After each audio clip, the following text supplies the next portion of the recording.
Y aquí sí vale la pena hacer una especie de recopilación de ¿Vas a empezar a grabar o todavía no? Sí, sí voy a empezar a grabar. Tenemos que hacer una especie de... Bueno, pero lo graba Rosy. Es el de su rey. Ok. Sí, lo graba Rosy, no lo grabo yo. Bueno, ya está garantizada la grabación. Lo único que tengo que hacer es disciplinarme mucho y hacer unas grabaciones serias sin comentarios de todo tipo. Ahí es donde perdimos ya. Sí, porque además es contrario a mis convicciones. Ahí lo que ocurre es que los occidentales somos muy serios, muy formales.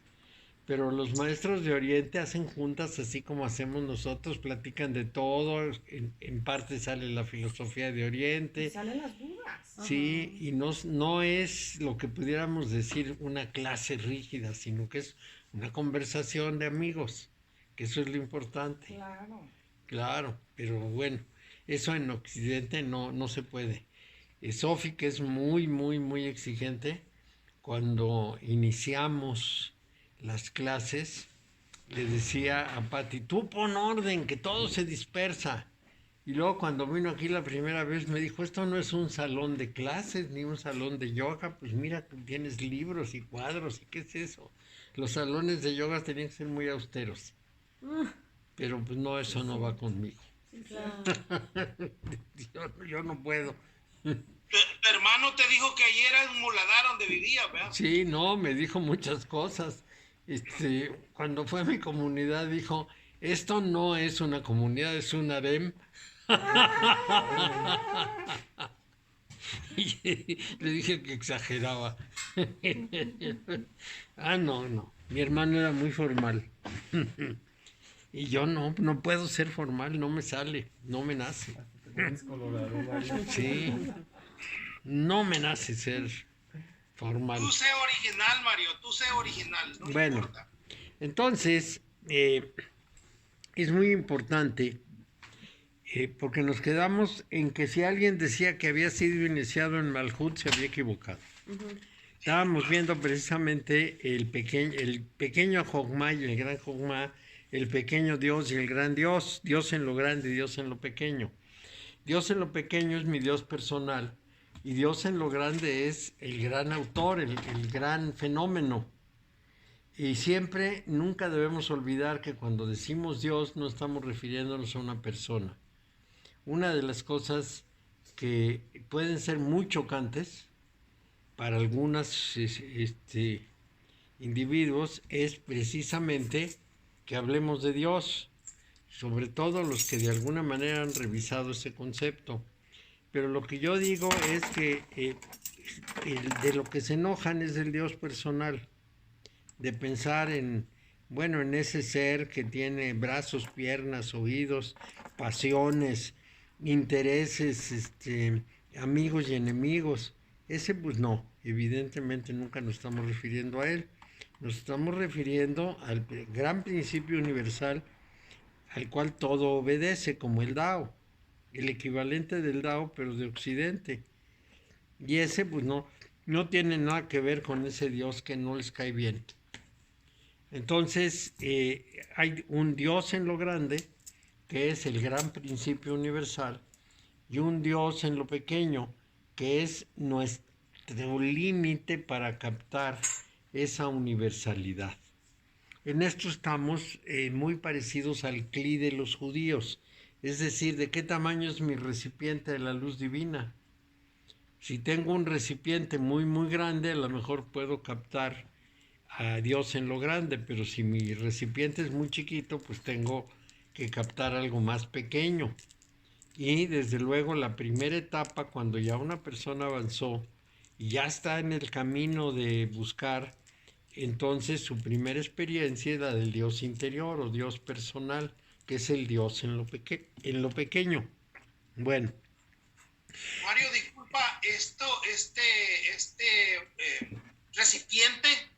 recipiente, para poder captar a Dios, tiene que ver mucho con la conciencia, el grado de conciencia al que uno está. Claro, es que tanto puedes contener de la conciencia superior. Y los contenedores pueden ser chicos o grandes. Y en este caso, bueno, pues si tu contenedor es muy grande y no tiene filtros, quizá puedas captar una luz realmente estrujante. Pero si estás lleno de filtros, pues entra ahí una lucecita tenue, crepuscular, que realmente pues no ilumina mucho. Y si la vasija es muy chiquita, le llaman Kli, K-L-I, Kli. Y si el Kli es muy chiquito, pues no entra nada, entra muy poquito. Eso es natural. ¿De qué depende? Bueno, depende de qué tanto hayas ejercitado la conciencia. Porque aquí el problema fundamental es el ejercicio de la conciencia. Si te has dedicado a muchas otras cosas, pues sí, lo más probable es que no tengas mucho de eso. Yo me quiero imaginar, por ejemplo, que ese gran campeón de natación de los Estados Unidos, pues así como a profundidades espirituales no debe tener muchas, porque si se tiene que dedicar a nadar como él se dedica, pues no le da tiempo del espíritu. Él tiene mucha profundidad en natación, pero tiene menos profundidad en otras cosas, ¿no? Más o menos así sería la idea. ¿Qué es este Kli, Mario? ¿Qué es este Kli? La vasija, es decir, La vasija. dicen que nosotros somos unas vasijas que recibimos la luz divina. Esta es la cábala judía.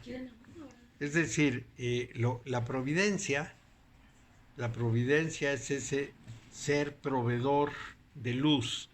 Lo que nos da es exclusivamente luz. No da ninguna otra cosa más que luz, pero de la luz sale todo. De la luz sale el alimento, de la luz sale todo lo que existe, porque en última instancia, de esa fuerza que es la energía, salen todos los objetos universales. No hay nada que no sea alguna forma de energía. Entonces, digamos, la energía o la fuerza la produce la providencia. Y luego en Binah toma forma. Toma forma igual de planeta, de galaxia, de grano de polvo, de partícula elemental, de persona, de animal, de planta, de lo que sea. Esa luz tiene un receptor que es una vasija. Esa vasija somos nosotros, cada uno de nosotros es una vasija. Y en esa vasija llega la luz, pero en primer lugar tiene un cierto tamaño. ¿Cuánta luz le cabe? Pues en cierto tamaño. Y luego, además tiene unos filtros. ¿Qué son los filtros? Nuestra formación. Cada vez que algo no se parece a nuestra formación, lo rechazamos. Esa es la característica más importante de nosotros respecto a ese asunto. Que todo lo que no se parece a lo que aprendimos nos resulta ajeno y dudamos, sospechamos, rechazamos, nos oponemos o lo dejamos pasar. Nos falta curiosidad de decir, bueno, ¿qué será eso que yo no entiendo, no capto o no lo creo? Y entonces nos vamos a encontrar con muchas sorpresas. Pero ese filtro no deja pasar las cosas. Por ejemplo, si una persona está convencida en su filtro de que Dios tiene brazos, piernas, cabeza, pelo, si tú le dices que es algo abstracto, te va a decir que de ninguna manera, que Dios es persona. Un amigo mío le dijo a un cura muy conocido aquí de León, oiga, pero yo no entiendo cómo es la imagen y semejanza, pues Dios no puede ser persona. Sí, sí es una persona igual que nosotros. Tiene piernas, brazos, cabeza, ojos, orejas, camina, y se manifiesta físicamente y entonces es como nosotros. Bueno, pues eso es una fantasía, pero es su filtro. Él no puede concebirlo de otra manera. Entonces, el problema son los filtros. Y además, la vasija, independientemente de su tamaño, tiene una parte que se llama el corazón de piedra. O sea que cuesta un trabajo terrible deshacer eso. Y fíjate, Mario, que este es el gran debate entre Dvaita Vedanta y Advaita Vedanta. Sí. los Dvaita Vedanta dicen que Krishna es la suprema personalidad de Dios. Sí, Y los Advaita dicen no, de ninguna manera, no. Y hay tal debate constante entre uno y el otro. están perdiendo el tiempo. ¿Qué más Sí. da? Que cada quien lo piense como quiera. Lo importante es que hablen de Krishna, pero como que no lo entienden. Están muy cerrados de cabeza. Bueno, ese corazón de piedra, dentro de la cábala judía, tiene una promesa divina de transformación en Isaías y en Oseas.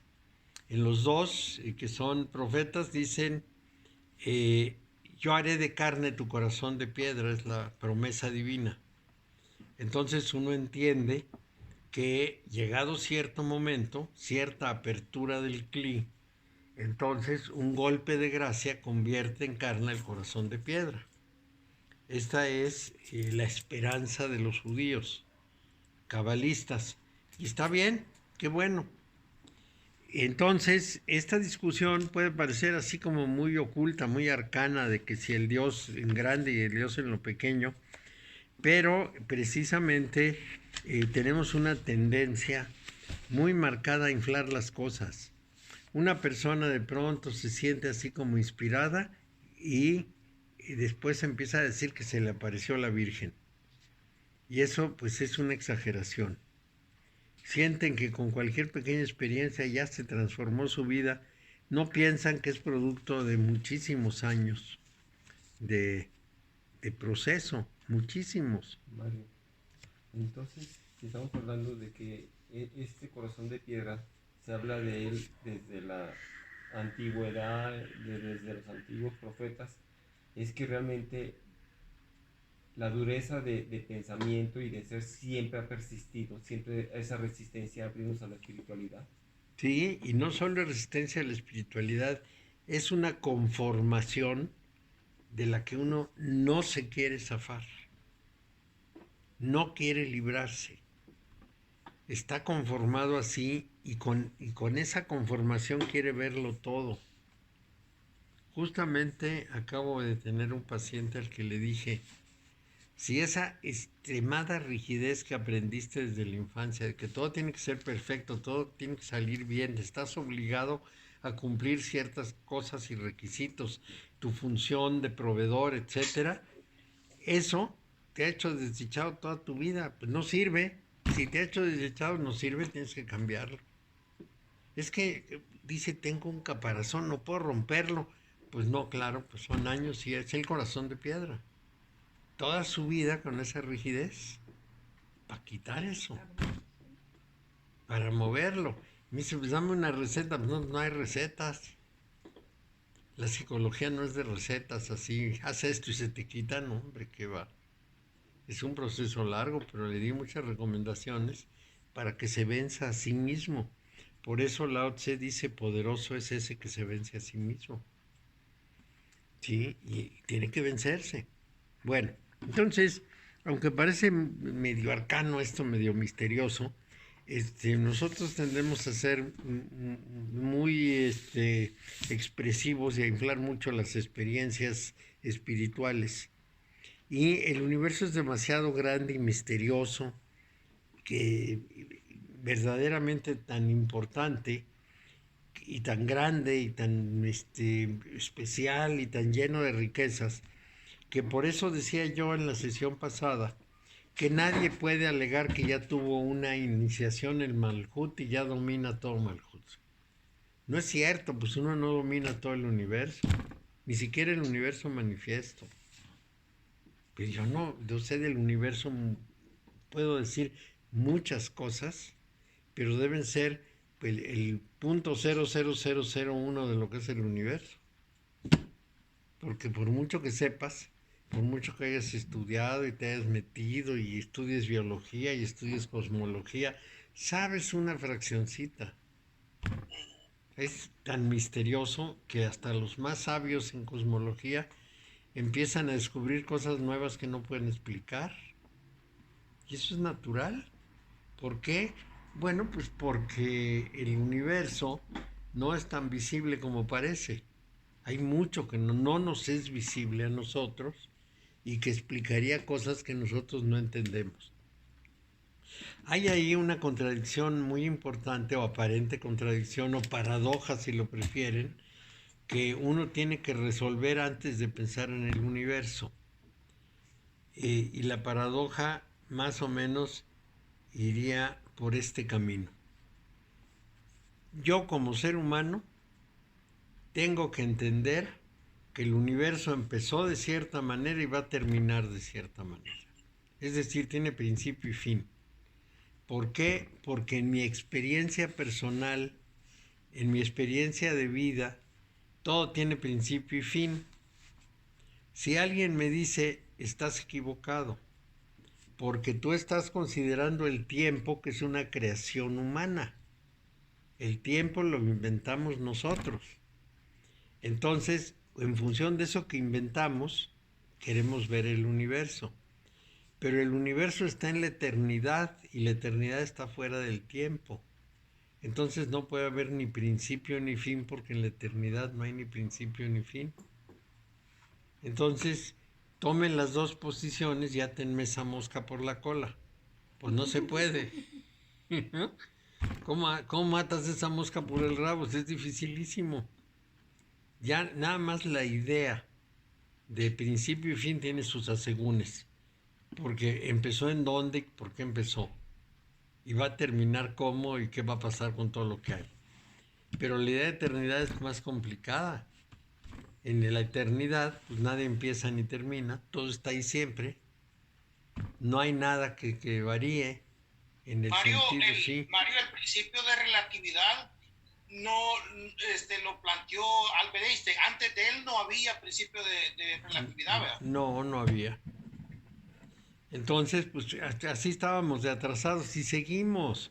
Nosotros creemos que ya lo sabemos todo, pero luego aparece un genio de estos que nos dice que no, que siempre no. Y así estaremos, y así seguiremos.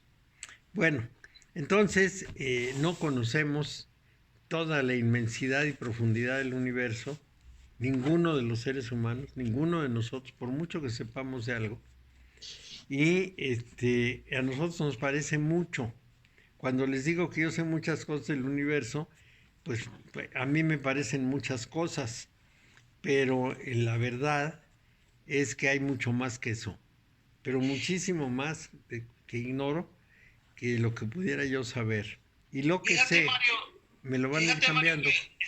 fíjate que están diciendo que se tenga mucho cuidado con los icebergs que se están descongelando, Sí, porque dicen que allí hay unas bacterias pero súper dañinas para el ser humano, claro.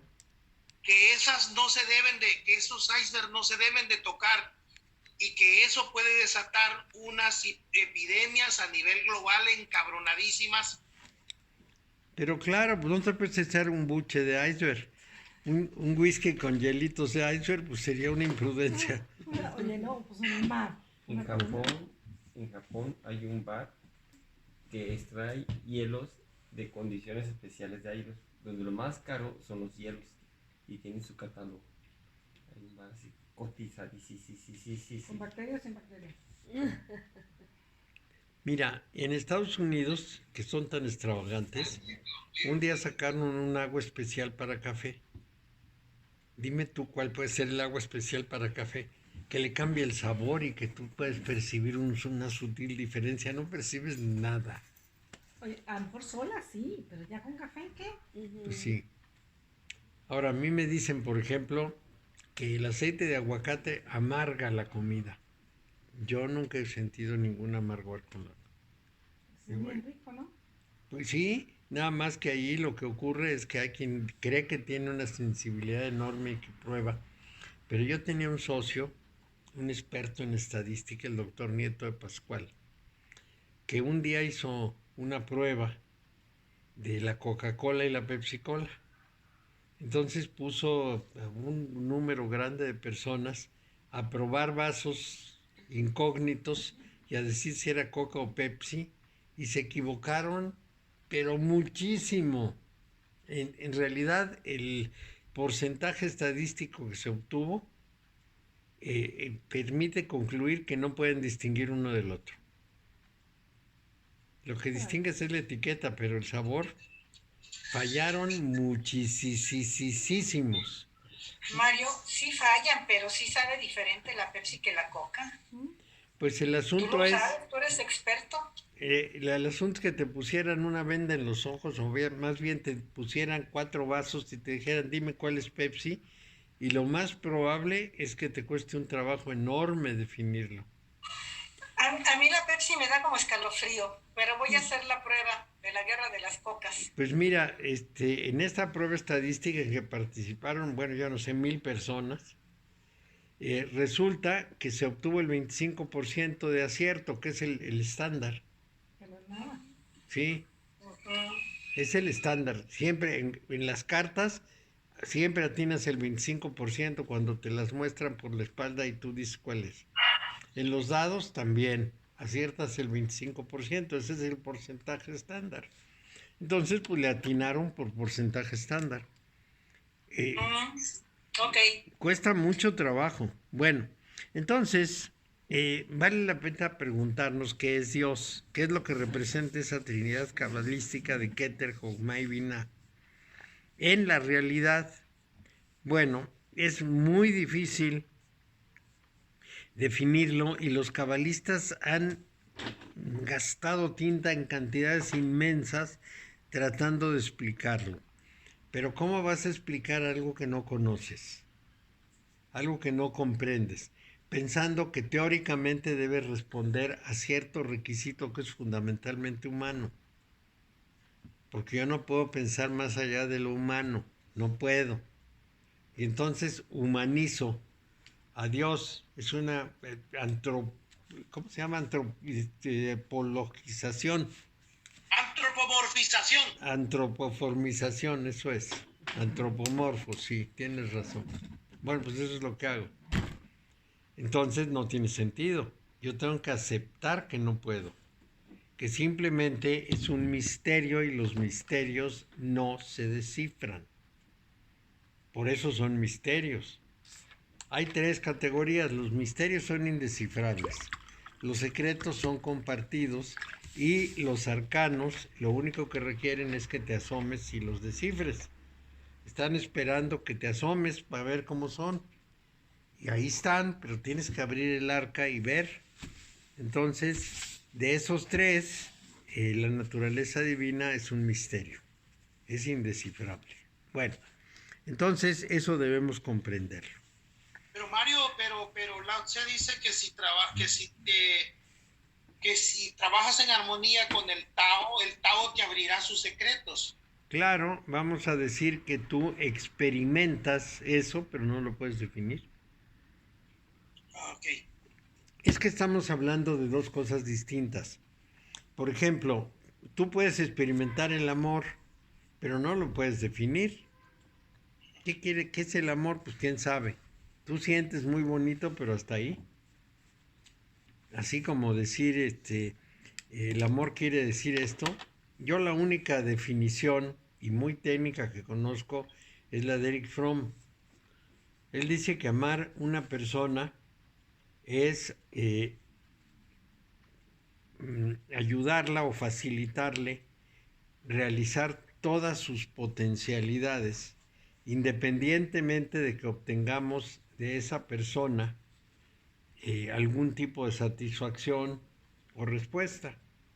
Entonces tú quieres una persona cuando le ayudas a realizar sus potencialidades y no ni te posesiones de ella, ni procuras, vamos a decir, forzarla a algo, encaminarla, etcétera, ni la conoces a fondo. Entonces, pues no podemos definir ciertas cosas porque no son definibles. Entonces, puedes experimentarlo, el amor lo experimentas sin lugar a dudas. Y puedes describir qué sientes, que si sientes pajaritos en el estómago, que si el corazón te brinca, puedes definir qué sientes, pero no qué es. Fíjate que cuando le preguntaban a Albert Einstein, a él le decían, ¿usted cree en Dios? Y él decía, sí. creo en el Dios de Spinoza. Sí, sí, y también alguna vez le dijo a una persona, cuando le preguntaron eso, le dijo a una persona, pues dígame usted en qué cree que es Dios para decirle si creo en eso o no. Porque cuando te preguntan, ¿usted cree en Dios? Bueno, exactamente en qué me está preguntando que creo. Tiene que decirme en qué cree usted para ver si yo creo en lo mismo. Y cuando haces esa pregunta, la persona no puede decir en qué cree. Pues eso es terrible. Porque las definiciones, puede decirte, por ejemplo, creo en un supremo creador. Bueno, pues y el creador, ¿cómo es? ¿Es persona? Sí, creo en persona, pues en eso yo no creo. Y ya, ahí termina toda la definición. Bueno, entonces hay ciertas cosas en el nivel de comprensión de la Cábala que son muy intelectuales, que se han elaborado mucho y que no llevan a nada. Entonces, ¿qué experiencia o percepción es la palabra de Dios? ¿Qué yo experimento con eso? Si yo puedo definir lo que experimento, de alguna manera, aunque sea gráfica, aunque sea pintada, entonces, de alguna manera estoy comunicando.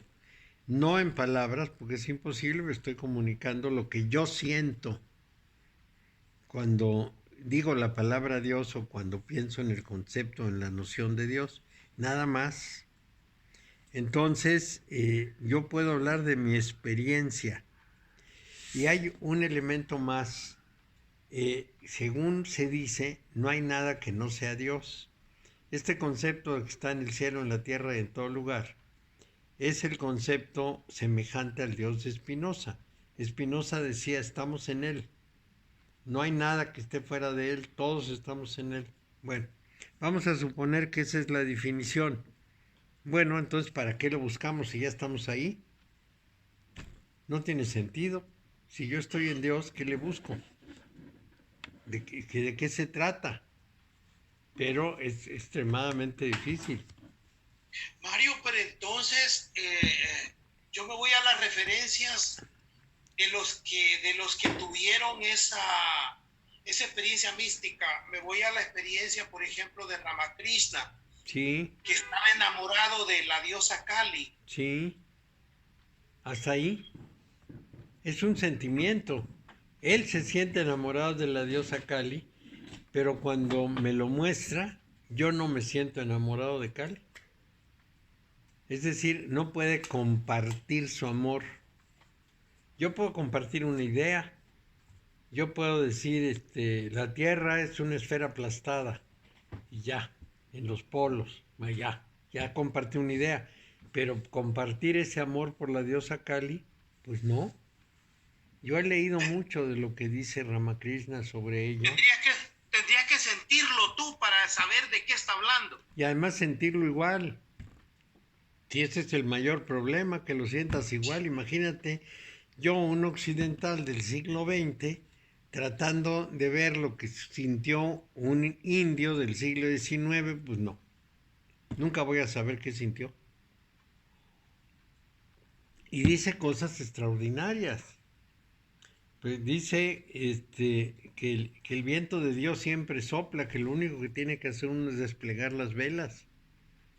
Es suficiente. Eso es una declaración importantísima sobre la técnica de trabajo. Pero yo voy a experimentar una cosa distinta. Así es que es inútil tratar de definir qué es Dios. Eso es importantísimo. Pero además, por qué lo buscan? Si está ahí, si está en todo, si está en este vaso y está en estas llaves y está en este papel, ¿para qué lo busco? Aquí lo tengo, nada más que expresado de una manera diferente, eso es todo. Y entonces, de pronto, si yo hago una conciencia completa, que en este grupo de llaves está Dios, hasta me va a dar trabajo tenerlas en la mano, porque es demasiado grande para que yo lo toque. Bueno, entonces esto es muy importante. Y tenemos que pensar que no hay nada que no sea Dios. Entonces no te puedes sentir apartado de Dios, eso no existe. pues estás en él, pues ¿cómo va a estar apartado? Es como si mi hígado dijera, es que estoy apartado de él, pues ¿cómo apartado? Si viene conmigo. Bueno, entonces, ahí tenemos que ser muy claros en que lo que podemos considerar es algo muy simple. No necesitamos dar de brincos estando el suelo parejo. Si Dios está en todas partes y yo lo traigo conmigo. Y no necesito hacer más. Lo único que tengo que hacer es vibrar en su tono. Y este es un punto que me importaría mucho que viéramos. Vibrar en su tono. Yogananda, en su libro de autobiografía de un yogi, nos dice que un día Lahiri Mahasaya está meditando profundamente. Está en la escuela, pues tenía una escuela para vivir de eso. Está meditando y llega Sri Yukteswar, todavía joven, era discípulo, y Mahasaya le dice, acabas de disolver a Babaji. Babaji se supone, por lo que dice Yogananda, es el encargado del planeta Tierra. Es el espíritu a cargo del planeta Tierra. Entonces, Lahiri Mahasaya, en una meditación profundísima, de mínima vibración, está en presencia de Babaji y está dialogando con Babaji. Llega Sri Yukteswar, que todavía es discípulo y que vibra mucho, y con su vibración disuelve la presencia de Babaji. Bueno, pues tienes que estar a tono de la vibración. Si vibras muy fuerte, pues no puedes estar con una vibración muy sutil, porque simplemente la anulas, no la puedes captar. Y ese es el punto clave. ¿Cómo llegas a vibrar de una manera tan sutil, tan refinada, que puedas captar ese refinamiento de los maestros? Porque si no, pues no agarras nada. Nada.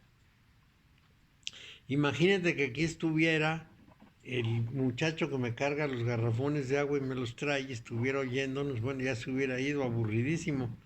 O tendría puestos los auriculares y estaría oyendo a la banda del duelo.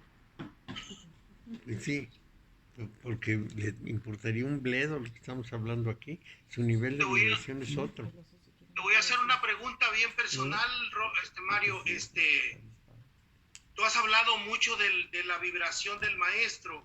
Sí. Que pasa 9 años un verdadero maestro, pues. Sí. No te dice nada, solamente te enseña a vibrar con él. ¿Cómo logras tú que tus alumnos vibren a tu frecuencia?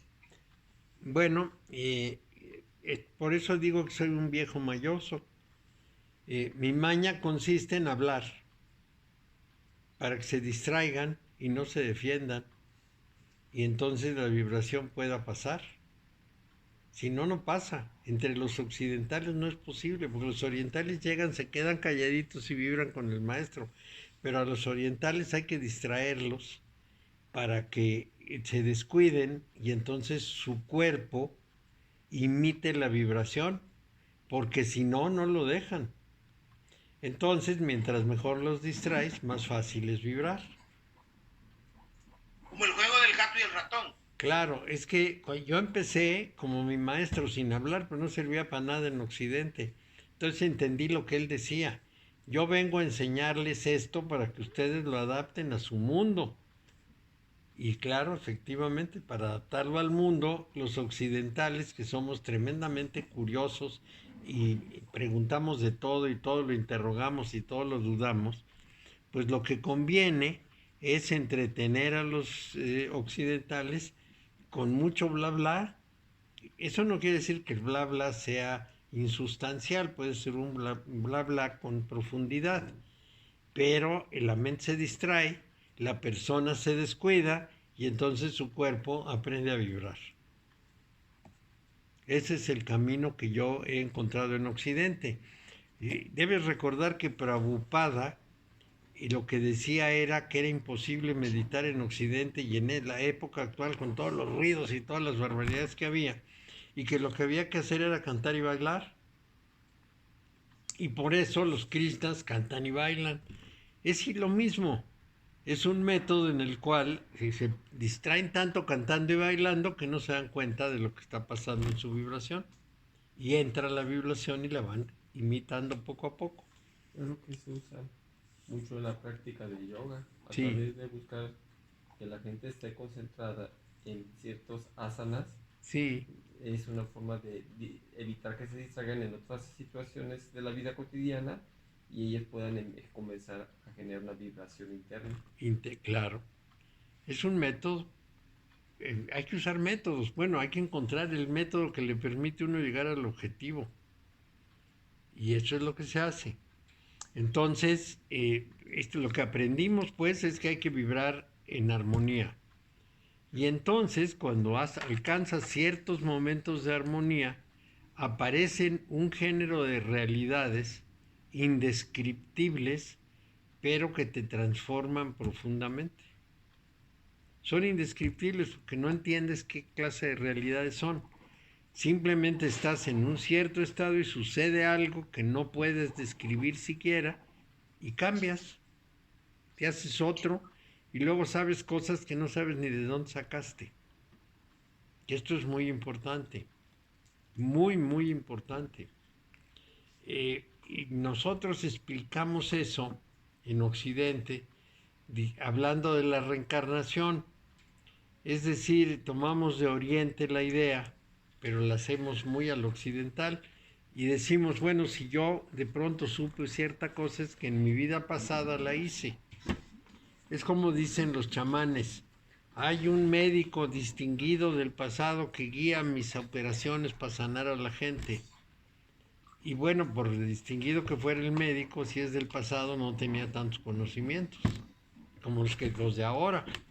Entonces, no es que sea una persona que fue médico, es un principio general de vibración que se aplica al fenómeno y que da un resultado extraordinario. Eso es todo, porque todo el universo es vibración. Entonces, si tú cambias la vibración, cambias el universo. Que eso es, en última instancia, lo que dice Jacobo Grinberg en sus libros. Todo es mente. Y por lo mismo, si tú modificas tu enfoque mental, modificas tu realidad. Y ya. Y se modifica y efectivamente cambia esa realidad. Se convierte en otra cosa. Y esa otra cosa no necesariamente corresponde a la experiencia común. Él usa el caso de Pachita, que era capaz de operar a la gente con las manos. Sin instrumentos ni nada, sino con las manos y de cambiarles órganos y de hacer todo lo que hacía Pachita. Y usa ese ejemplo y después lo sistematiza para decir, con la mente yo puedo hacer todo eso siempre y cuando la encamine por ese rumbo. Y si lo encamino por ese rumbo, las cosas pasan como están en mi cabeza. Porque finalmente es nuestro cerebro el que arma la realidad exterior de una cierta manera. Para guiarnos tenemos una sociedad que nos dice cómo debemos interpretar las cosas. Pero si nos rebelamos y las interpretamos de otra manera, a lo mejor creamos un mundo nuevo. Y esto es muy importante de concebir. Porque ninguno de nosotros sabe realmente cómo es el universo. Solo sabemos cómo lo captamos a través de nuestros sentidos. Y eso quiere decir que nuestros sentidos tendrían que ser muy fieles a lo que captan. Y de fieles no tienen nada. O si tú quieres, los sentidos lo captan como viene y el cerebro le cambia la forma, le pone forma a las cosas. Entonces, claro, transformamos el mundo a la manera humana. Con transformarlo quiero decir, lo vemos y actuamos en él como nuestro cerebro puede manifestarlo para que nos podamos mover libremente. Si como dice el Buda y como dicen ahora los físicos, el universo es solamente un tren de ondas, nos veríamos en unos aprietos enormes para relacionarnos con ondas. Dime tú cómo puedo tener un hijo con una onda. Pues es casi imposible. Entonces yo tengo que darle otra forma. Mi cerebro crea esa otra posibilidad. Y cada uno de los seres que pueblan el universo tiene una modalidad de percepción del universo y actúa en él a su manera. Vamos a pensar en las moscas. Las moscas tienen unos ojos que ven un montón de cosas que nosotros no vemos. Vamos a pensar en los perros, oyen unos sonidos que nosotros no percibimos y tienen un olfato que percibe cosas que nosotros, pero ni de lejos. Emilio viene aquí todos los viernes, deja a su perrita y se va al supermercado. La perrita se queda llorosa, pero de pronto se pone alerta. Y ya sabes que Emilio salió del supermercado y va a tardar 5 cuadras en llegar. ¿Cómo percibe la perra que ya salió del súper? No lo sé. Pero lo percibe, que se pare en la puerta, no me cabe la menor duda. Decimos, ya viene, llega en unos 15 minutos y llega. Bueno, pues eso es una percepción distinta. Y lo tenemos enfrente y no lo queremos reconocer.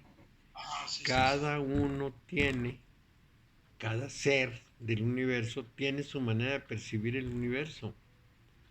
Y no es el mismo universo. No sabemos incluso si algunos animales, por ejemplo los organismos unicelulares, perciben como nosotros el medio. Seguramente no, lo perciben de otra manera. No sabemos cómo ven los peces de las profundidades marinas, pero no se equivocan. Y no hay ni una gota de luz. Y sin embargo perciben la llegada de un enemigo, perciben dónde hay alimento, dónde pueden esconderse, por dónde se mueven, a dónde van, y lo perciben perfectamente bien. No sé si te conté de lo que me pasó en El Salvador cuando fui con Lili la primera vez. Estaba yo en una parada del bus y vi una viejita como de unos 85 años más o menos. Y entonces me le quedé viendo así y le digo, usted se parece a una persona que yo conozco, le digo.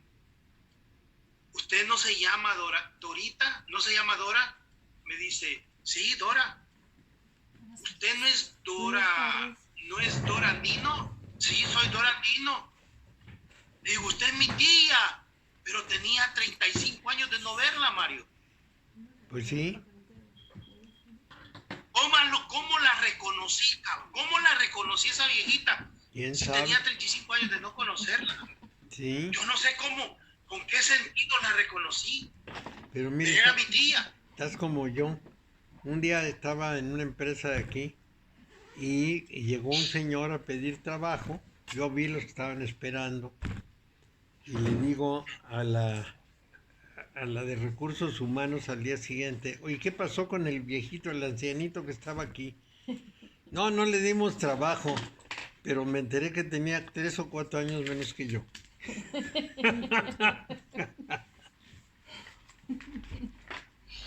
Así es que ya verás esto de los ancianitos. Bueno, entonces es muy importante que todos esos términos que nosotros usamos, espiritual, avanzado, desarrollado, el camino interior, etcétera, los tomemos con pinzas porque no están bien definidos y podemos equivocarnos y generamos muchas ilusiones. Justamente el vicio de la New Age fue usar una terminología muy conocida para definir cosas que para ellos eran muy desconocidas. Entonces hablaron como si supieran de lo que hablaban para actitudes y condiciones que no correspondían a lo que los que nos hemos dedicado más entendíamos por eso. Entonces se deformó muchísimo, porque pensaban que podían resolver las cosas más intelectualmente. Es decir, mandaron a la solución conceptual, lo que requiere una solución de práctica y un ejercicio prolongado y difícil. Y esto está muy importante. Por ejemplo, la palabra iluminación la usó Buda de una manera muy precisa. Y bueno, pues se usa con una apertura enorme, ¿no? Hay que llegar a la iluminación y son los iluminados, e iluminarse, etc. Es lo mismo que, por ejemplo, el uso de la palabra maestro en hermetismo. Maestros son desde la maestra de primaria, o es más, la maestra de jardín de niños, hasta el maestro de doctorado. Pero en el mundo hermético eso no es así. El título de maestro se tiene cuando una persona en el trabajo interior ha llegado al nivel de Jogma. Entonces, pues no le puedes decir maestro a cualquiera. Tienes que estar seguro que llegó al nivel de Jogma. Mario, no es por lo mismo que estás diciendo que se usan los términos indebidamente, Sí. Porque realmente los maestros de primaria, secundaria somos profesores. Pues y el sí. maestro ya es cuando te da el grado, hablando académicamente, de maestría, y el doctor, el de doctorado. Claro. Y en el hermetismo o en logia son los grados que vas pasando también, pero la gente los usa indistintamente. Sí, pues nomás sueltan Como dices. Sí, sueltan la lengua y dicen cosas y bueno, está bien que les digan, pero en realidad los maestros deben ser poquísimos, poquísimos. Los que realmente han alcanzado el grado, pero estamos hablando del mundo hermético. En el mundo académico, bueno, sabemos que es el que hizo la maestría y le reconocieron el papel. En el mundo hermético es el que tiene que haber alcanzado un grado de evolución bastante alto, porque está en el penúltimo escalón.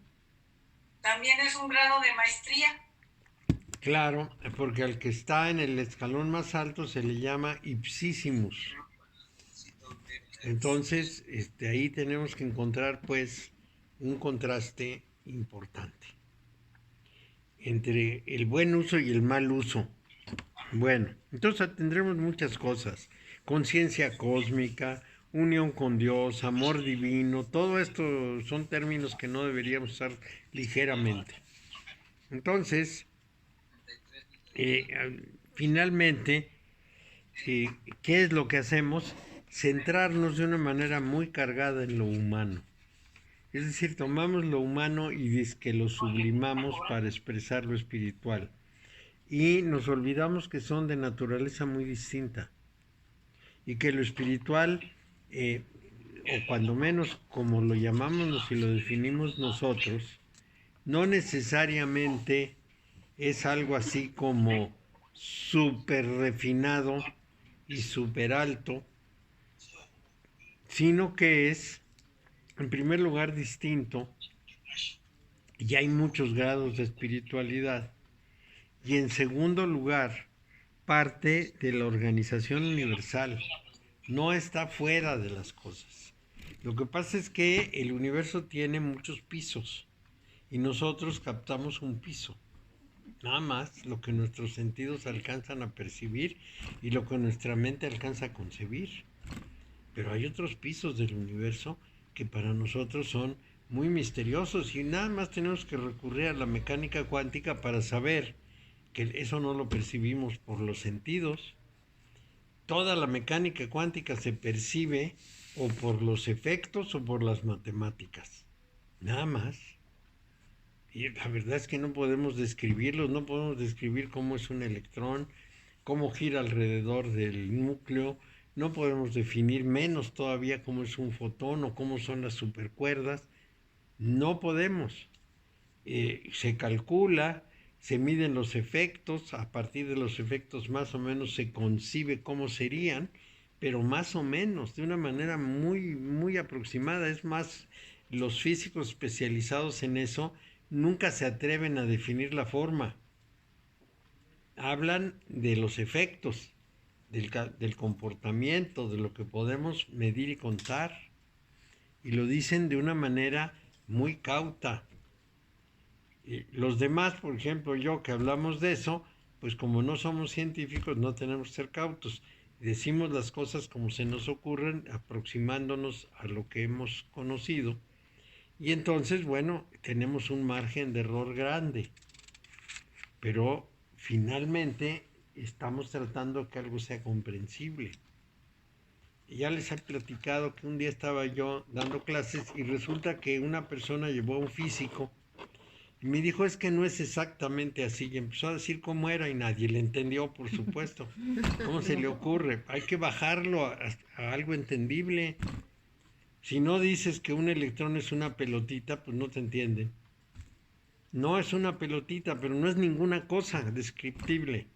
¿No? Y si lo fundamenta de acuerdo a sus conceptos matemáticos, que es como ellos fundamentan Sí, la física cuántica, nadie entiende. nadie entiende Porque no hay nada. una apreciación. Nada. Es como traducir los ideogramas. Cada quien lo que ve en el ideograma, lo que ve en el dibujo, ¿no? Palito para acá, palito para acá, Sí. palito para allá. Pues es que Casita, arbolito. este palito quiere decir casa, este palito quiere decir persona y este palito quiere decir dificultad. Y tú tienes que traducirlo, se descompuso el horno. No, pues así. ¿Qué es eso? Sí, es que es muy complicado. Bueno, entonces es muy importante esto y nos centramos mucho en lo humano y finalmente la religión ha servido para mantener a la gente entretenida, como dice Marx, es el opio de los pueblos. Pues, ¿qué es lo que en última instancia decía? Pues es la manera de adormecerlos para que sufran menos sus condiciones lamentables, porque les cuentan muchas cosas muy aterrizadas. Y si a estos humanos que sufren todo eso les dijéramos estas discusiones sobre Dios, etcétera, pues los angustiaríamos más. María, una pregunta, entendiendo nuestra condición humana.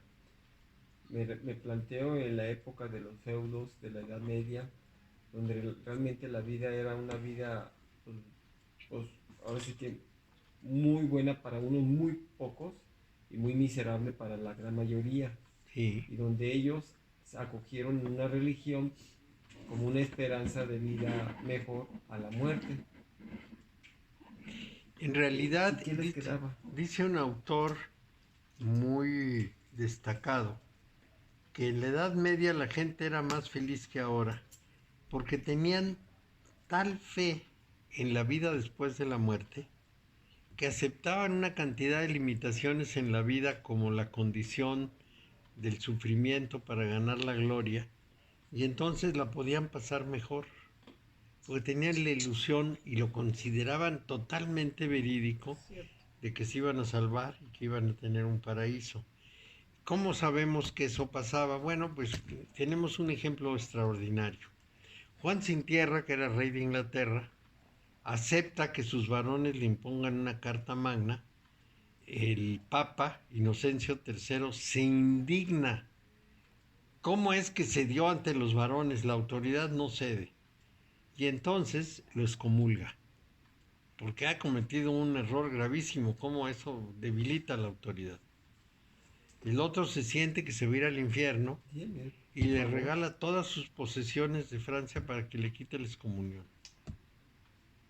Bueno, pues si el rey creía eso, pues la gente del pueblo más. El temor es terrible. Una fe tremenda. Entonces algún autor nos dice que quizá todo esto, esa religión y todas estas promesas, son una manta de seguridad para la gente que no está bien informada, y que no puede mirar la realidad cara a cara. No puede, no tiene forma de comprender esto. Y entonces, bueno, para paliar su condición, esa manera de presentar las cosas resulta muy positiva. Hay un caso muy interesante en la literatura que es de Dostoyevsky. En Los Hermanos Karamazov tiene una novela interna que le llama la novela de Alexia, sí, o de Alexis, ya no me acuerdo el nombre exacto, que era uno de los personajes. Esa novela se llama El Gran Inquisidor. Es una historia, estamos en España y Cristo baja a la tierra porque dice que hay que enderezar las cosas. Entonces empieza a haber un gran movimiento popular, lo buscan, lo hacen, empieza a curar gente, empieza a darles consejos y mandan por él y lo meten a la cárcel. En la noche llega el gran inquisidor a hablar con él y dice: ¿a qué veniste? Ya tenemos a la gente sometida, la tenemos ilusionada con el cielo y con todo con eso la tenemos muy tranquila. Vienes a revolver el mundo y comprenderás que no tengo más remedio que matarte. Pues sí. O desaparecer, Pues sí. Como sicarios. Sí. Eso lo mete a la cárcel y lo va a matar al día siguiente. Y eso, bueno, pues es producto precisamente de que no puedes alterar el orden de las personas que no ven a la cara la realidad directamente. Ni modo, tienen que tener otra forma de verse. Es parte de lo que está pasando en Cuba, ¿no? Pues sí. Tal vez está pasando en Cuba, exactamente. Sí. Y lo que está pasando en Cuba es complicadísimo. Sí, porque la gente rompió con la ideología que ya estaba planteada, que ya había sido como una gota que había Sembrada. minado el cerebro y que les había quitado toda emoción de tener una mejor condición de vida y que estaban aceptando la condición impuesta por el gobierno. ¿Sí? Ahora, ¿qué es lo que le pasa a las personas? Comparan su vida con la vida de otros países y dicen: yo quiero vivir así. Pero en Cuba no hay riqueza. Entonces, bueno, pues tendrían que tener la experiencia de decirles: órale, lo soltamos. ¿De qué comen? No hay nada. Producen azúcar. No hay nada. No hay nada. Entonces, también es que ahí está el problema de la comprensión del asunto. No lo pueden ver cara a cara, pero es real. Es decir, vamos a decir, no consigues leche. Bueno, pues claro que no consigues leche porque no hay suficiente. Y sí, lo que haces es sacrificar a los que son más pobres y luego que los ricos tomen, pues sí, los ricos sí encuentran leche, pero los pobres ni la conocen. Es un problemón. Es un problemón. Es decir, yo creo que Cuba tiene una situación casi irresoluble, a menos que encontraran litio o que encontraran petróleo. Sí, porque ellos vivían del turismo y con la pandemia se cayó el turismo y los ingresos que movían la economía de la isla Se vinieron abajo. se murió. Claro, antes vivían del turismo, pero era un mundo verdaderamente de mafiosos. Entonces, pues, ¿de qué puede vivir Cuba? De veras que con Está la como pandemia. Haití. Igual que Haití, Dominicana. Dominicana, sí. Y entonces el problema es que yo acepto que la gente quiera vivir mejor y diga que nos den la oportunidad de vivir mejor. Y yo a la persona que lo dice, le diría: eres libre. Tú vas a tener una excepción, eres completamente libre de hacer lo que quieras. Pues no puedes hacer nada. ¿Qué es lo que diría la persona? Dame los medios. Porque yo no puedo, pues sí. ¿Y cómo le damos los medios a todos? Eso se ve por todos lados, ¿sí? No es solo Cuba. En México tenemos un problema similar. ¿Qué le podemos dar? A la gente no se le puede mantener a toda, pues no se puede. Entonces, vamos a decir, ¿cómo le resolvemos a la gente la pobreza? En las mismas ciudades, cinturones de pobreza enormes. Enormes. Además, uno acude con ellos y les dice: tengan menos hijos. Si tienen 2 hijos o 1, lo pueden mantener muy bien, pero si tienen 15, pues se mueren de hambre. No, pues son los que Dios nos da. Bueno, pues ¿de dónde? Sí, es muy de veras que es muy difícil. Muy, muy difícil. Y entonces piden, ¿no? Denos. si el gobierno es rico, pero no, el gobierno no es rico. El gobierno toma dinero Es un administrador. a través de impuestos y lo redistribuye, pero pues no le alcanza para todo. Entonces sí que es muy difícil resolver ese problema. Bueno, entonces la verdad es que nosotros no podemos alcanzar a descifrar Malhut. Bueno, entonces, ¿qué es lo que pasa? Que finalmente hay muchas cosas que debemos aceptar que no existen y que son irrelevantes cuando vemos la escala universal. Porque, vamos a decir, no hay todo eso que nos han contado que puede existir y que nos ilusiona mucho. ¿Qué es eso? Bueno, nos dicen muchas cosas. Nos dicen que hay gentes, grandes adeptos de planos interiores, que hay extraterrestres que nos van a salvar del mal, que hay jefes secretos, que Dios nos ama y por lo tanto nos va a proteger y nos va a dar de todo.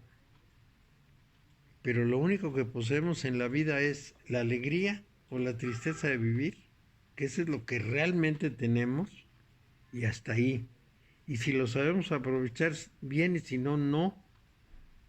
Y otra cosa muy importante que es, digamos, la clave básica de lo que llamamos la vida espiritual. La persona que no ha desarrollado su vida interior, cuando muere se acabó y lo único que uno le puede prometer es que se acabó. Que esto es lo que finalmente nos dijeron los filósofos de la posguerra. Estos filósofos de la posguerra muy casados con la idea de que lo único que tenemos es la personalidad, o sea, el ego, pues con toda razón dicen, llega la muerte y se acabó todo para siempre. Es cierto, cuando una persona se muere su cuerpo y se muere su personalidad, pero no su conciencia. Pero en eso no pueden pensar porque no creen que exista eso. Entonces todo se acabó. Oye, una pregunta a lo mejor va a parecer muy simplona, pero cuando uno hace una meditación muy profunda y se, digamos, entra en un estado de conciencia de desconexión total y un desapego y todas las cuestiones, es lo más parecido a lo que viene posterior a la muerte, al desprendimiento, al no sentir, a un estado de paz total. Mira, a mí me gusta mucho, aunque el argumento del autor de un libro me parece un falso argumento, porque el libro se llama La prueba del cielo, la descripción es muy significativa. Ya les he platicado algunos de ese libro. Es un libro escrito por un neurólogo que le dio precisamente un accidente cerebral. Y bueno, pues quedó inconsciente totalmente con un cerebro que estaba muerto, no funcionaba cero. No tenía ningún movimiento de energía. Pero cuando afortunadamente sale de ese estado, porque podía haber muerto, dice, yo estaba perfectamente consciente de que estaba en un lugar. No me acordaba de mi nombre, de mi profesión, de mi familia, de mi casa, nada. Todo lo del ego no lo recordaba, pero que estaba consciente, que estaba ahí, que estaban pasando cosas, no me cabe la menor duda. Estaba yo en un lugar en que había unas bolas que surgían y todo era gris, pero yo estaba ahí razonando, elaborando, pero sin ego, porque el cerebro no estaba funcionando. Entonces no tenía ego, tenía un estado general, consciente. Es lo mismo que le pasó a la doctora Taylor. Tiene un accidente cerebral en que se le hace una bola de sangre del tamaño de una bola ¿cómo se llama? De golf. Y pues le deja de funcionar esa parte. Y le queda funcionando la otra parte. Durante 8 años la tratan sus colegas, también neuróloga, hasta que sale del problema. Les costó mucho trabajo irla regresando. Bueno, y ella dice, pasé 8 años en un maravilloso cielo azul, encantada de la vida, disfrutando de un estado ideal. Y cuando empecé a recobrar la conciencia, es como si el cielo se hubiera llenado de nubarrones. Horrendo. Es muy interesante, porque las dos experiencias nos dicen que hay otra forma de realidad que no es la cotidiana del ego, en la cual la conciencia no se pierde. Esto es muy importante, porque no cultivamos la conciencia, sino la persona, la personalidad, la parte que nos enseñaron para vivir en sociedad. Por eso decía hace rato, vibrar hasta experimentar realidades indescriptibles. Así es, eso es lo que, y esas realidades indescriptibles son las realidades de la conciencia. ¿Qué es lo que decimos? Hay una sola conciencia en el universo, una, no hay 2, 3, 1000 conciencias, hay una. Participamos de esa conciencia en la medida de nuestro tamaño. El que tiene un cli chiquito participa poquito y el que tiene un cli grande participa más. Eso es todo. Participamos de la conciencia. Cuando nos morimos, si hicimos crecer esa participación, pues vamos a tener más oportunidades de realización. Si no la hicimos crecer, pues nos quedaremos tan chiquitos como llegamos. Entonces, ¿para qué le dedicamos tiempo a lo que se va a morir? Cuando lo importante es lo que se va a conservar. Lo que se va a quedar aquí en la tierra, pues Polvo, nada. nada. Es decir, A veces ni el recuerdo. ni el recuerdo, claro. Lo que un día fue. Oye, Mario, pero por ejemplo aquí, vienes una vez y tienes un clic chiquito, así. No encontraste nada, hay una segunda oportunidad, regresas. Puede haberlo, puede no haberla. Ok, vamos a pensar que sí la hay, vienes en la segunda vez y, ok, ya. Empiezas así tus pininos y te mueres y luego vuelves a venir. Y entonces digamos que la segunda vez ya nomás vamos a ir ensanchando. Mejoras un poquito, sí. O sea, como Mejoras que un poquito porque de alguna manera captaste. Entonces ya vienes por el, digamos, Sí. por el vasito o por la vasijita. Claro, pero muy poquito a poco. ¿Por qué? Por la razón muy simple de que es muy misterioso. Es decir, ya entendiste que no hiciste bien las cosas, pero no sabes cómo se hacen bien. Pero bueno, al menos ya sabes que tienes que hacer algo. Claro, pero el gran chiste, digamos, la gran solución es precisamente que por alguna razón aparezca la idea o la persona que te sacude Jalo. y que en ese momento te das cuenta que tienes que cambiar. Algo que te estremece, que te saca de balance y dices, yo tengo que ser otro. Si no, no eres otro. Y la impresión, mientras más fuerte, mejor. No te queda opción. No te queda opción, no hay, porque si no tienes esa oportunidad de ser sacudido por algo, pues sigues la rutina porque te está dando resultado. Yo les he dicho que mi experiencia consistió en que leí los evangelios y me sacudió hasta el fondo del alma. Yo era un niño juguetón, jugaba todo el día, como los niños, era peleonero, me daba de trompones en la escuela todos los días con quien fuera. Era Estás violento, enojado. sí, y me peleaba y gritaba y decía y reclamaba y bueno, era bárbaro. Y el resto del tiempo jugaba, me importaban las clases un demonio. Ya les he contado con mi maestra de segundo, y llamó a unos niños arriba, dijo, a ver, suban aquí, fulano, sutano, mengano, y yo lleno de orgullo, y dijo, estos son los malos ejemplos, nunca sigan lo que hacen los niños. Vieja condenada. Entonces, ese era yo. Un día, por el azar de la vida, me llamaron la atención las lecturas de los evangelios en la iglesia y mi hermano me dijo que podía encontrarlos en la biblioteca de la casa. Empecé a leer y nunca más en mi vida salí a jugar ni me fui a pelear con nadie. Ya estabas absorto. Esa era una experiencia, un shock. Bueno, eso es lo que se necesita.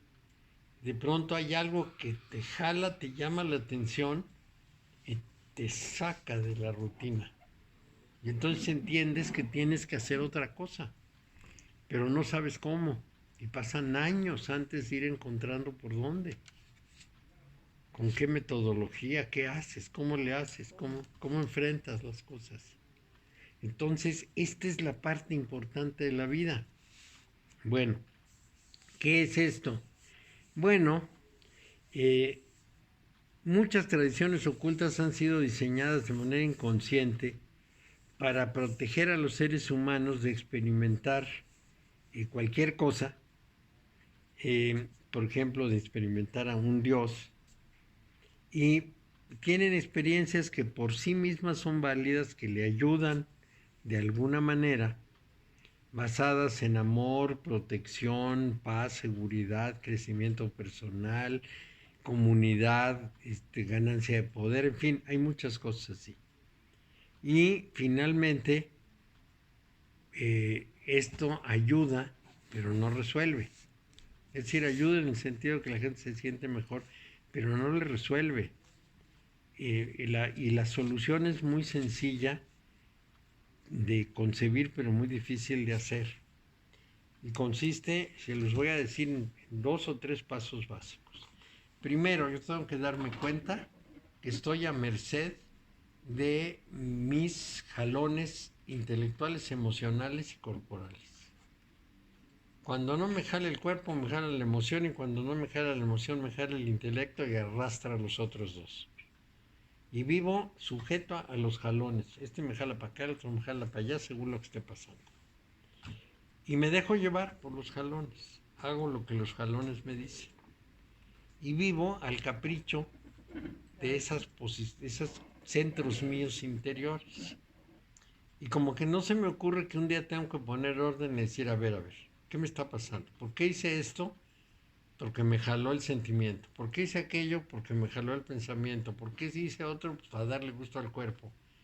¿Y estuvo bien? No estuvo bien. Bueno, ¿quién va a controlar esto? Y entonces, una vez que conozco muy bien cómo operan, empiezo a restringirlos. Aparece alguien que les pone orden. Bueno, eso que le pone orden se llama el fuero interno. Fuero interno. Ese que de pronto te dice, no hiciste bien. Mira, sí.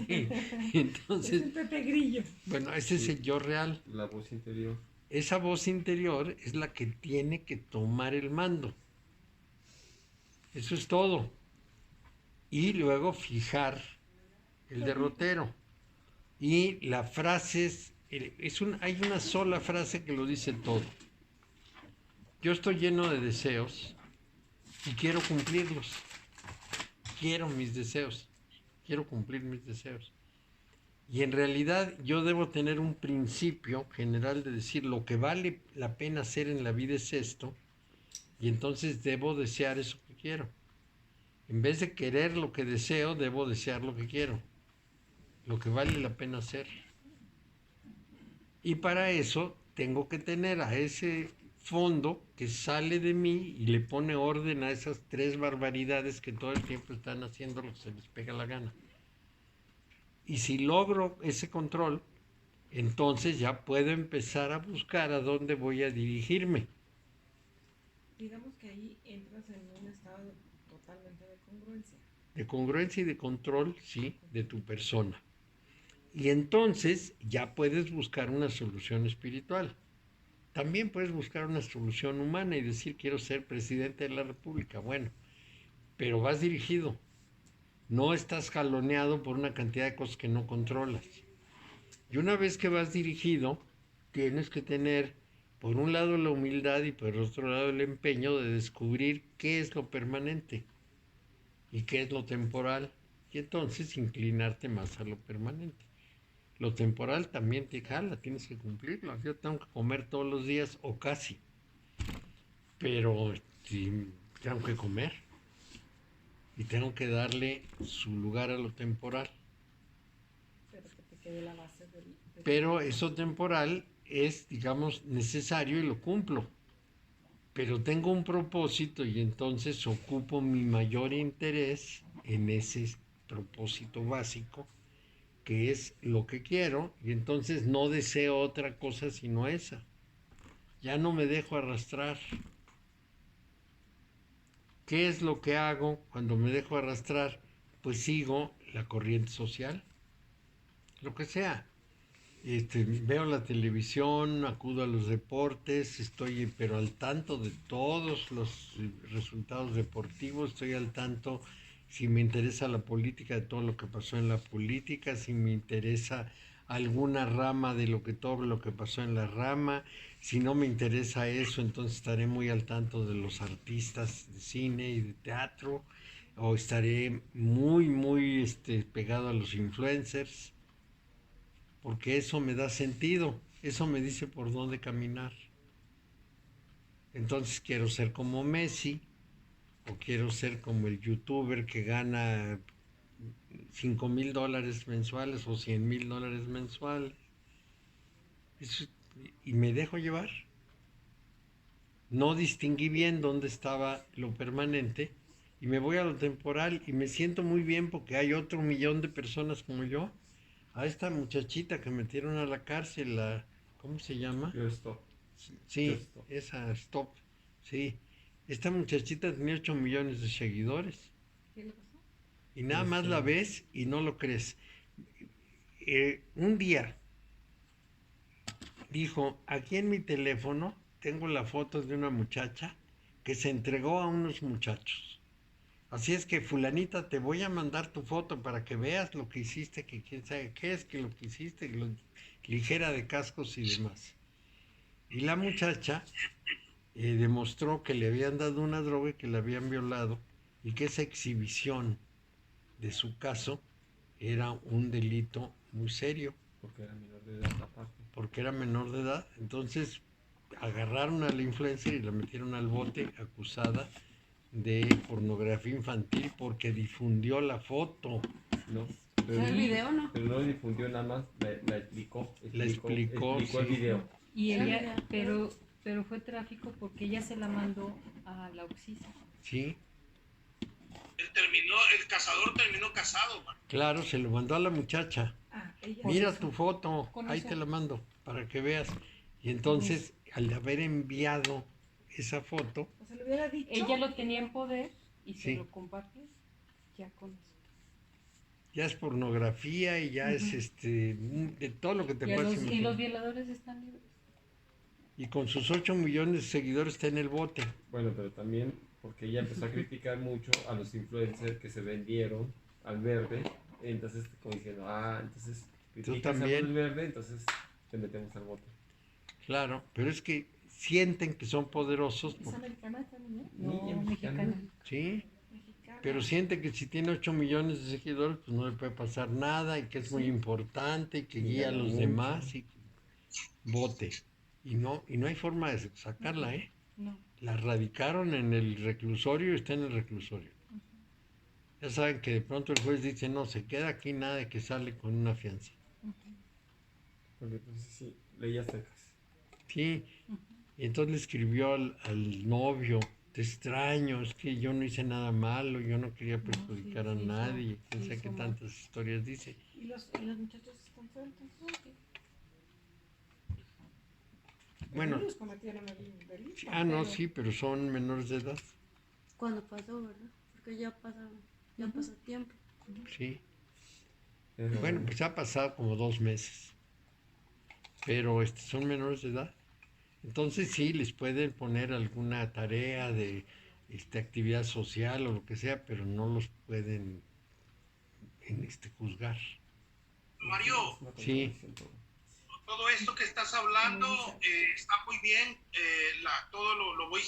Le voy dando seguimiento a todo lo que estás hablando.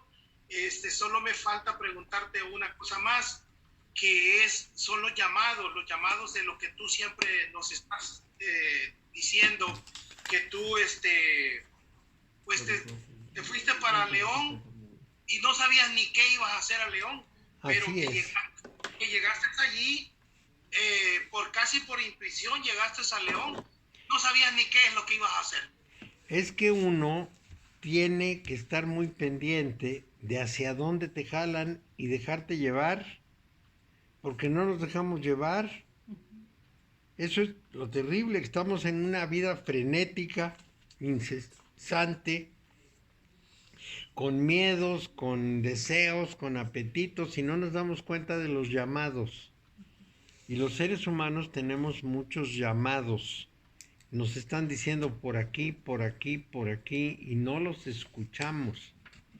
Y no los escuchamos porque no nos imaginamos que por ahí pueda ser. Tenemos un criterio hecho de qué es lo que se tiene que hacer. Y con ese criterio nos vamos a guiar siempre. Te voy a dar un ejemplo. Nosotros tenemos el criterio de que si una persona es espiritual, se viste de blanco, ayuna, no bebe licor, ni toma café, es muy renunciante, y todo eso es mentira. Eso es la imagen que nos vendieron. Y no nos damos cuenta de lo que hay detrás, sino de lo que aprendimos que debería ser. Entonces, cuando una persona le hablan de espiritualidad, pues lo primero que piensa es lo que aprendió de la espiritualidad en su casa, en la iglesia, y claro, todo eso que aprendió, pues no ha dado respuesta. Pues si hubiera dado respuesta habría miles de personas espirituales. Y si algo no funciona, pues hay que cambiarlo. Y no ha funcionado. Es decir, Así te iba a llegar yo a León con Curtán y Dotti y con un, ¿cómo le llaman? Así, tipo hindú. Cuando llegué yo de Y África, ahí le voy a caer a Mario, dije yo, La al primera vestido vez. de hindú. la primera vez que llegué de África, llegué al aeropuerto, traía uno de esos gorros aquí en la cabeza con unos pelos así, las barbas y botes de chivo, y una camisa africana, pantalón y guaraches, y una cruz muy grandota que no quise llevar en la maleta porque se me rompía. Y llegué caminando así. La gente en el aeropuerto decía, ¿y ese loco quién es? Decía, no digas eso, hombre, ni te entiende, quién sabe de qué país viene. pues sí, ya me imagino. ¿Y esto? ¿Qué es esto? Muy bien, 7:15. Mario, me ha sido muy beneficiosa esta clase. Yo creo que avanzamos bastante. Claro, hablamos de cosas muy importantes para el cambio. Y lo primero que tenemos que vencer es el miedo. El miedo al cambio, el miedo a probar otra cosa, el miedo a dejar de ser lo que nos daba seguridad de ser y convertirnos en otra cosa. Esa es la transmutación. Debemos de ser lo que somos y no querer ser lo que no somos, Mario. Así es. Ya hay que encontrarse, ya hay que ver que en última instancia somos conciencia, somos la esencia de la conciencia. En acción, conciencia en acción. Esto es muy importante. Eso es lo más importante del ser humano. Conciencia en acción. Sí. Práctica, Bueno, que se somete a pruebas. Bueno, nos vemos la próxima. Que les vaya muy bien. gracias, Rosy. Gracias. De nada, cuídense, bye bye. Gracias, Mario. Buenas noches. Buenas noches, nos vemos. Gracias. Mario, la que sigue es a las 8:30, ¿verdad? A las 8:30, 8:45, 9, porque van llegando tarde. Ok. Eso es lo que perfecto. desesperó a Arcelia. Arcelia, Sí, sí. yo oí, yo me la Y yo la eché. entiendo Hay que muy bien. jalarle las orejas a todos. Mira, pues Arcelia no, porque ella así está estructurada, pobre, debe Bueno, sufrir sí, mucho. Sí. Bueno, nos vemos. Bueno, nos vemos al ratito. Sí,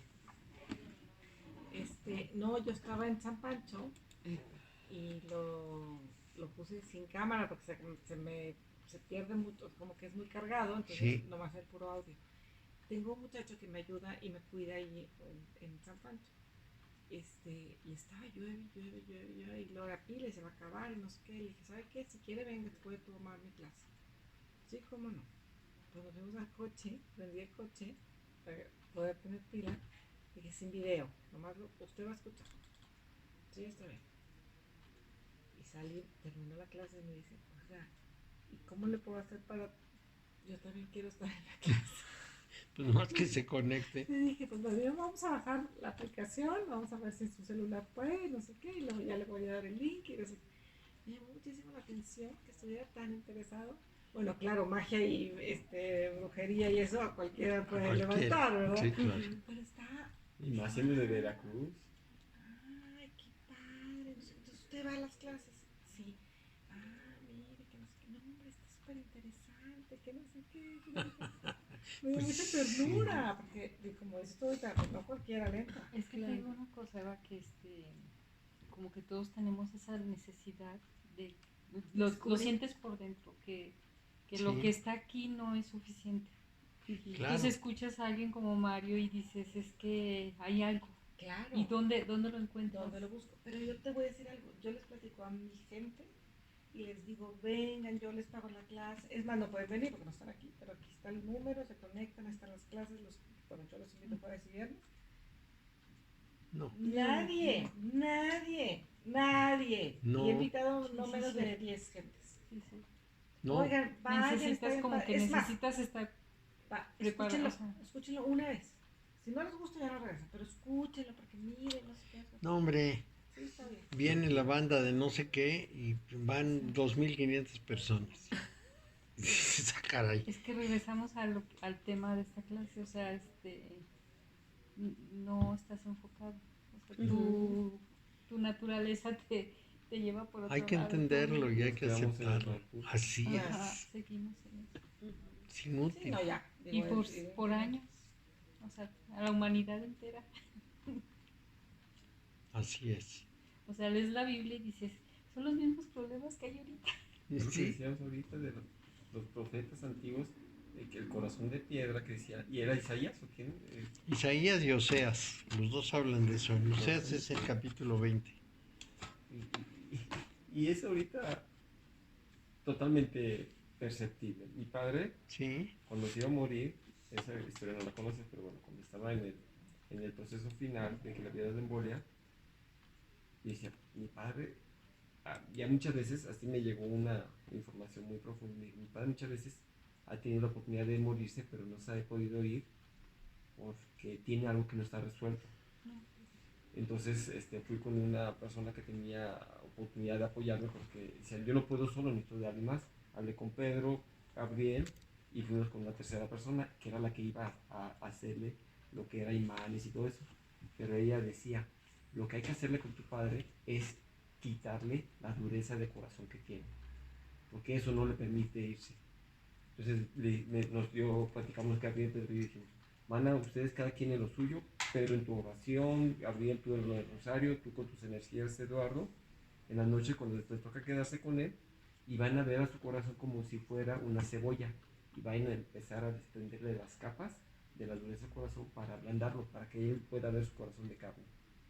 Y de esa manera le va a permitir acercarse al momento donde él pueda encontrar qué es lo que le hace falta para irse e irse. Pues el ego. Mi padre era bien duro. El ego es lo que no te deja. Y eso lo vimos y en mes y medio se fue. Porque nos juntamos con él, orábamos. Pero no le decíamos, papá, quita tu dureza de corazón, sino lo decíamos desde nuestro interior. Practicamos con él desde el interior, no verbalmente. Sí, eso es el punto. Entonces sí, tenía que romper el corazón de piedra. Es duro. Mi padre pudo haberlo muchos años siendo un lisiado, como pudiera ver, pero no le gustaba esa condición. Le decía, ¿qué quieres? Decía, irme.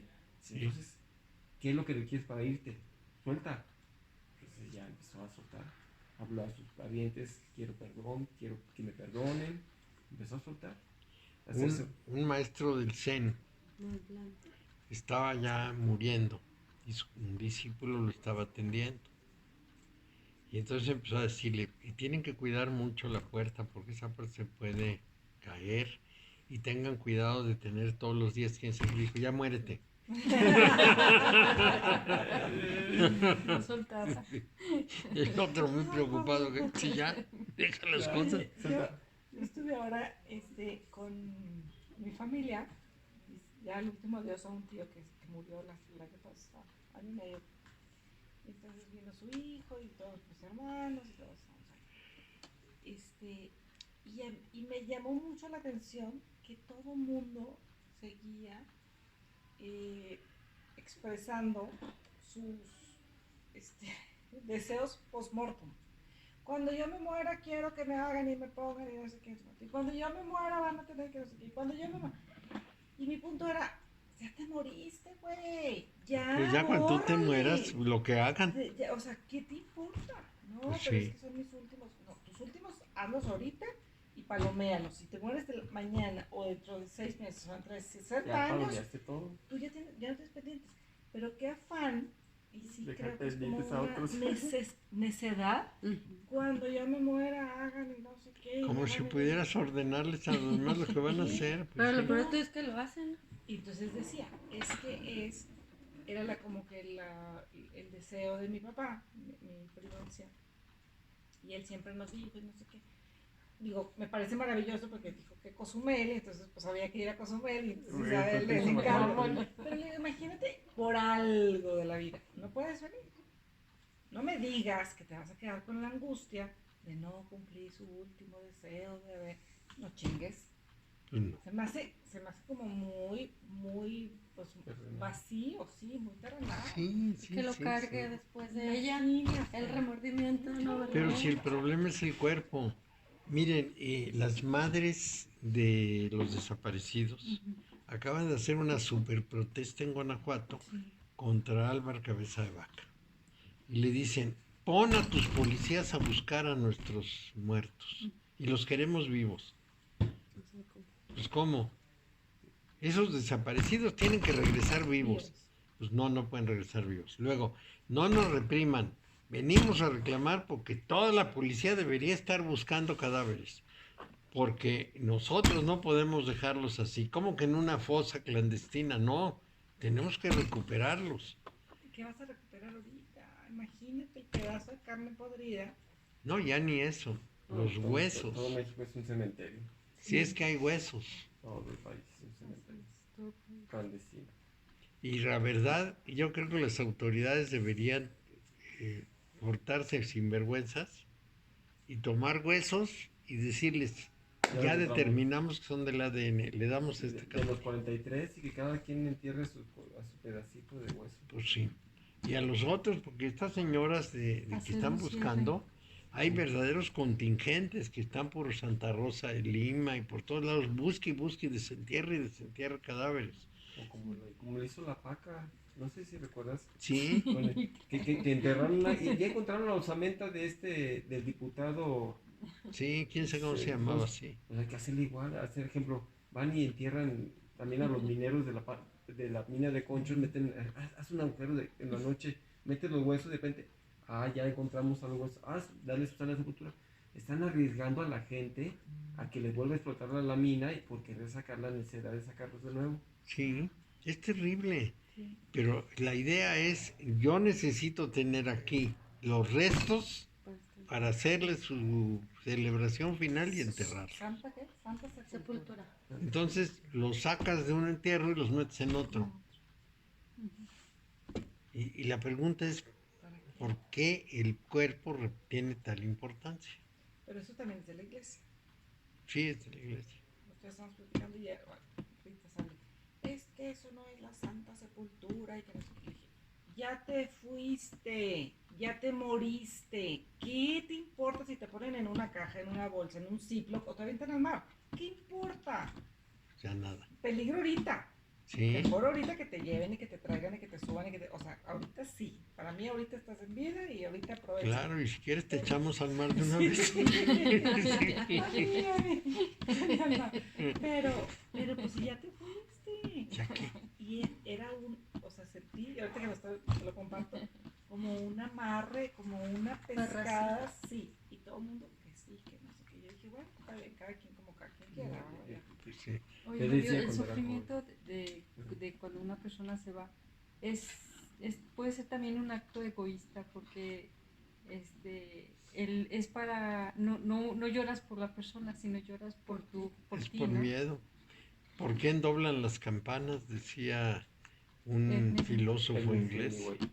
Pues doblan por nosotros, no por el Exacto, muerto. El muerto ya, como dices tú. Pues el muerto está bien muerto, ya que no oye nada. Lo mismo, ¿para qué le mandas flores al muerto? Pues ya no las ve. Las flores son para En los vida. vivos y los vivos no saben qué hacer con ellas, sobre todo si el muerto es famoso, son toneladas de flores. Sí, es gravísimo. Pero sí, efectivamente, lo primero que pasa es que uno tiene miedo de morirse. Entonces, cuando alguien se muere, empieza a salir el miedo. ¿De qué murió? ¿Cómo murió? ¿Lo llevaron al hospital? ¿Qué dijo el doctor? ¿Cómo fue el asunto? ¿Cómo se fue muriendo? ¿Qué sentía? ¿Qué hiciste tú que no Sí, quedó vivo? sí. Fíjate, ¿Qué la pasó? vida. A mí sí, ¿cómo le hago yo si me pasa? ¿Y qué van a hacer con él? ¿Y cómo está? Y le van a celebrar y lo van a recordar, porque pues, yo creo que me recuerden. Sí, ¿quién dijo? Alguien dijo ahorita, queda el recuerdo y a veces ni eso. A ver, yo les digo que me voy, apenas sienta que estoy boqueando, me voy a ir allí para que me recoja la autoridad y me dicen, ¿tú crees que eso te vamos a dejar ahí? Pues qué menso, si me sacan les va a costar carísimo y no tiene ningún caso. ¿Para qué hacen eso? No, mira, Mario, traemos las cenizas y hacemos una reunión como si estuvieras aquí, Mario. No, hombre, Una grabación. Así lo hicimos con mi amigo el filósofo. Sí me platicaste. Hicimos un fiestonón. Llevaron el tequila Pues sí. y acordarse de las Tenía un momentos amigo buenos. que ese día se puso bien drogo, bien marihuano. Le dije, Toño, el pintor, mi amigo pintor, dije, acompáñame a recoger las cenizas de Juan Manuel. Llegamos a donde la recogimos y íbamos a tener la ceremonia. Y venía platicando con él, no, mi Juan Manuel, pero bien drogado. Iba así al distingue. Claro. De serio no tenemos nada. ¿qué le platica? Pues sí. Mi Manuel venía bien pacheco, Toño. Yo les digo, van a llegar a la morgue por mí y les van a decir que si no dan su cooperación no me No, sueltan. exacto. ¿Para qué quieren gastar? Lleguen, pregunten si yo soy el muerto, ya toman nota, se levanta el acta, se llevan el acta de defunción para los trámites que tengan que hacer y dejan el cadáver. Cuando les digan, miren, se necesita tanto para que salgan, no, ahí se los dejamos. Y el doble y se lo queda. Sí. Ah, pero el amor Oye. no te cobran. No, no cobran No la morgue. cobran el amor. No, y ¿sabes qué? Va a salir barato. Nosotros tenemos lo llevamos ahí a San Sebastián Sí. y sale bien barato en una cajita. Por lo que me están diciendo, lo que tengo que hacer es un hoyo. Cuando sienta que me muero, me tiro al hoyo.